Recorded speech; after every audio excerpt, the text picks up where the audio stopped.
with which to undertake the work of self-examination. But it is only by developing wisdom that we can penetrate into the reality within and free ourselves of all ignorance and attachments.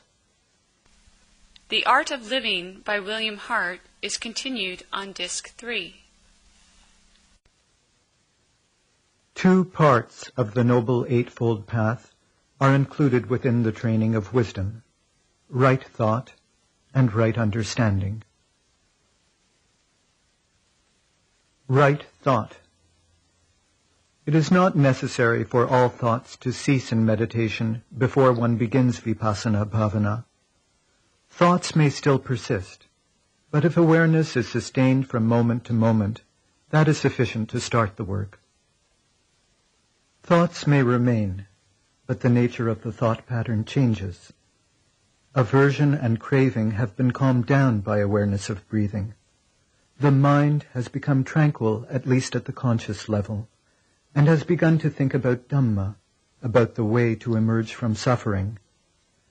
The difficulties that arose on initiating awareness of respiration have now passed, or at least have been overcome to some extent.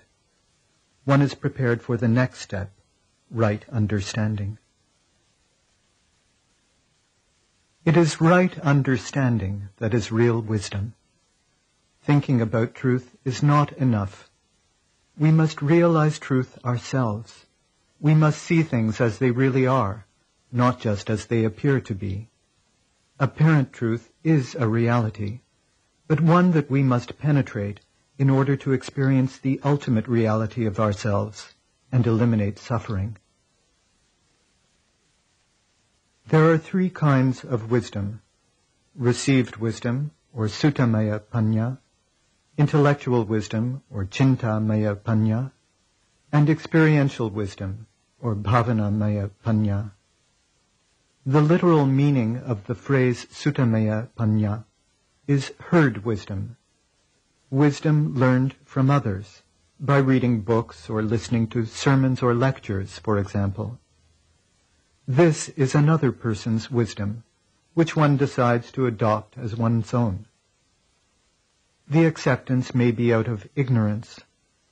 For example, people who have grown up in a community with a certain ideology, a system of beliefs, religious or otherwise, may accept without questioning the ideology of the community. Or the acceptance may be out of craving. Leaders of the community may declare that accepting the established ideology, the traditional beliefs, will guarantee a wonderful future. Perhaps they claim that all believers will attain heaven after death. Naturally, the bliss of heaven is very attractive, and so willingly one accepts.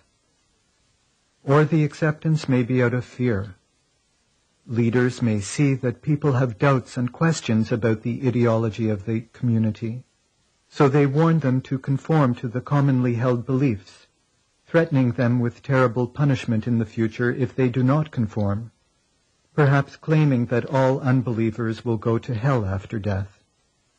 Naturally, people do not want to go to hell, so they swallow their doubts and adopt the beliefs of the community. Whether it is accepted out of blind faith, out of craving, or out of fear, received wisdom is not one's own wisdom, not something experienced for oneself. It is borrowed wisdom. The second type of wisdom is intellectual understanding. After reading or hearing a certain teaching, one considers it and examines whether it is really rational, beneficial, and practical. And if it is satisfying at the intellectual level, one accepts it as true. Still, this is not one's own insight, but only an intellectualization of the wisdom one has heard. The third type of wisdom is that which arises out of one's own experience, out of personal realization of truth. This is the wisdom that one lives, real wisdom that will bring about a change in one's life by changing the very nature of the mind.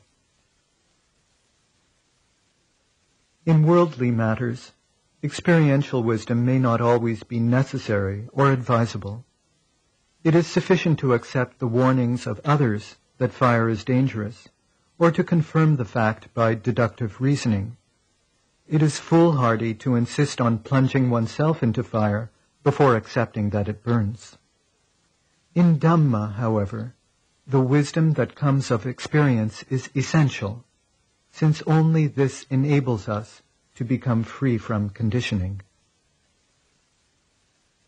Wisdom acquired through listening to others and wisdom acquired through intellectual investigation are helpful if they inspire and guide us to advance to the third type of panya, experiential wisdom.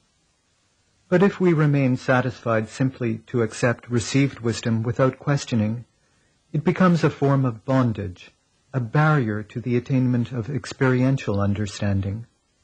By the same token, if we remain content merely to contemplate truth, to investigate and understand it intellectually, but make no effort to experience it directly, then all our intellectual understanding becomes a bondage instead of an aid to liberation.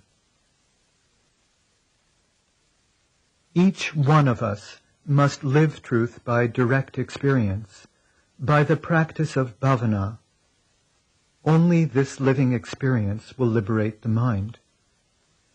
No one else's realization of truth will liberate us. Even the enlightenment of the Buddha could liberate only one person, Siddhartha Gautama. At most, someone else's realization can act as an inspiration for others, offering guidelines for them to follow. But ultimately, we each must do the work ourselves. As the Buddha said, "You have to do your own work. Those who have reached the goal will only show the way."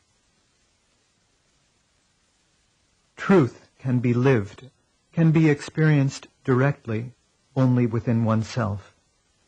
Whatever is outside is always at a distance from us. Only within can we have actual, direct, living experience of reality. Of the three types of wisdom, the first two are not peculiar to the teaching of the Buddha. Both existed in India before him, and even in his own time, there were those who claimed to teach whatever he taught. The unique contribution of the Buddha to the world was a way to realize truth personally, and thus to develop experiential wisdom, bhavanamaya panya.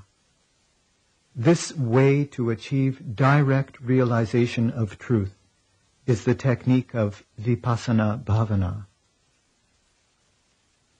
Vipassana is often described as being a flash of insight, a sudden intuition of truth. The description is correct, but in fact there is a step-by-step method which meditators can use to advance to the point that they are capable of such intuition. This method is vipassana bhavana, the development of insight, commonly called vipassana meditation. The word pasana means seeing, the ordinary sort of vision that we have with open eyes. Vipassana means a special kind of vision, observation of the reality within oneself. This is achieved by taking as the object of attention one's own physical sensations. The technique is the systematic and dispassionate observation of sensations within oneself.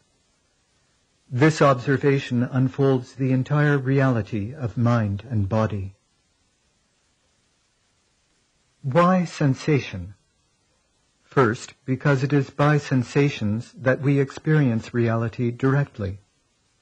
Unless something comes into contact with the five physical senses or the mind, it does not exist for us.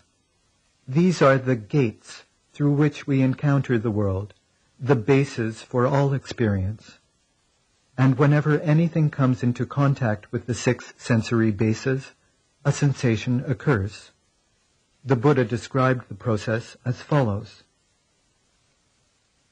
If someone takes two sticks and rubs one against the other, then from the friction heat is generated, a spark is produced.